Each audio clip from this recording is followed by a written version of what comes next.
Masjid Sunan Ampel Surabaya didirikan pada tahun 1409 Masehi oleh Raden Muhammad Ali Rahmatullah atau yang kita kenal Sunan Ampel, dibantu dengan para sahabatnya.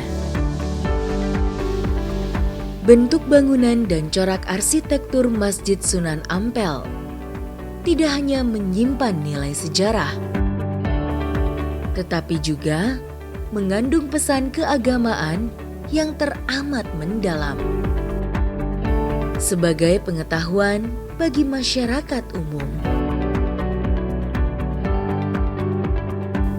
Struktur bangunan masjid ini terdiri dari tiang-tiang kayu jati yang berjumlah 16, di mana masing-masing tiang tersebut berbentuk persegi 8 dengan tinggi 17 meter.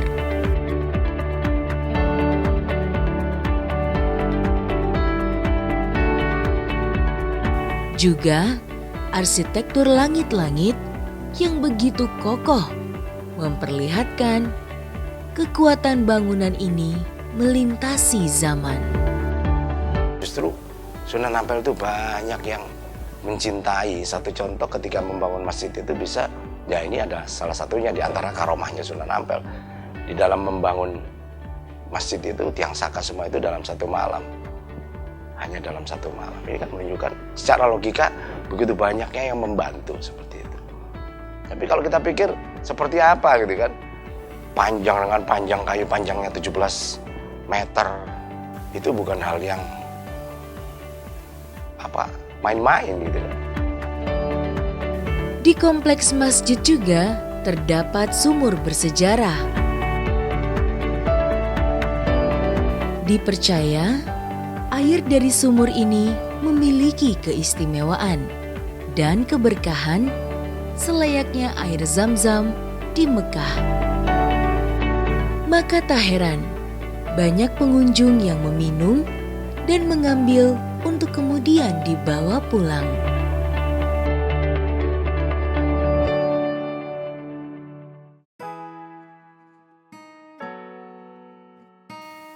Masjid Al-Mubarok menjadi salah satu bangunan religi tertua di Kabupaten Nganjuk, Jawa Timur, yang masih menyimpan nilai sejarah keislaman.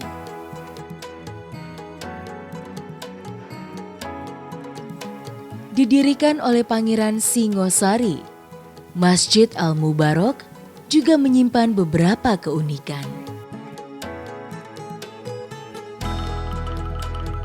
Di antaranya, corak arsitekturnya yang menyerupai bangunan pura.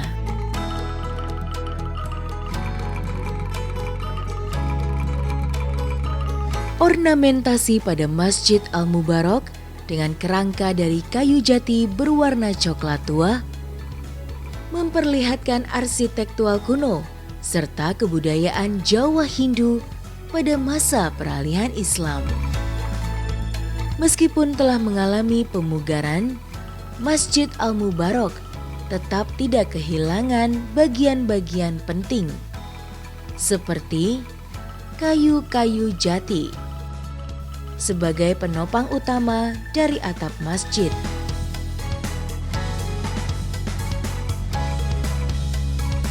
Dinding masjid yang terbuat dari batu bata merah dan tersusun tanpa perekat, lengkap dengan hiasan ventilasi angin. Hingga mimbar yang masih utuh dengan undak-undaknya yang berjumlah 3. Di kanan, di bawah antara belandar 2 ini ada hiasan-hiasan yang antara lain terdapat 2 gelang yang melambangkan hablum minallah wa hablum minan nas. Sedang di mimbarnya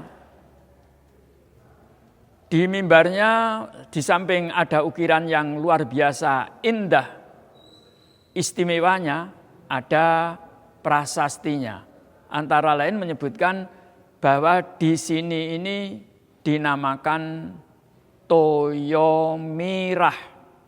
Toyo Mirah itu mempunyai arti bahasa Jawa murah air, maka dinamakan berbek, sumber kebek. Sumber itu artinya mata air, kebek itu artinya penuh. Ini antara lain hiasan yang tidak lazim di masjid-masjid lain.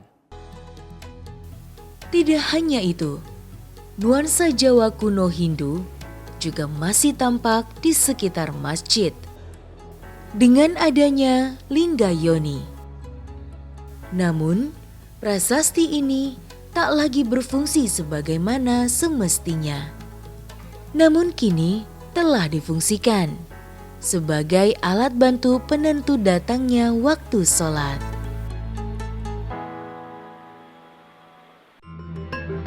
Sebagai khalifah di muka bumi, manusia memiliki tanggung jawab terhadap keberlangsungan kehidupan.